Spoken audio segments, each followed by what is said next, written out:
Ka ardhi herë Xhebrail Emini dhe këtu e mbyllim. I tha, o Muhammed, si e gjetet xhuman në tokë?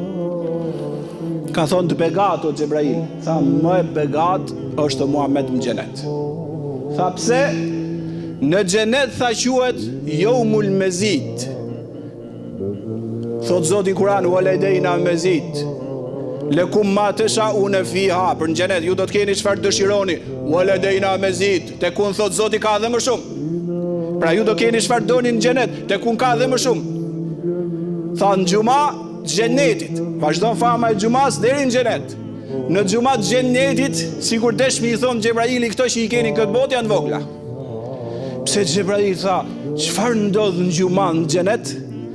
Tha, në xhenet kur besimtarët i kanë drejtësu i madhi Zot, i ka begatu ato në të gjitha dimensionet që mund të përfshihet begatia dhe mirësia.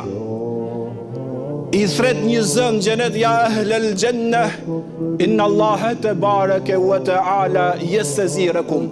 Tha, i madhi Zot ju ka ftuar jume, është ai që ju pret, mikpritsi. Subhanallahu al-azim, gëzimin e besimtarëve, meshkuj apo femra qofshin në xhenet, veshin në atë ditë rrobat më të bukura që i kanë në xhenet.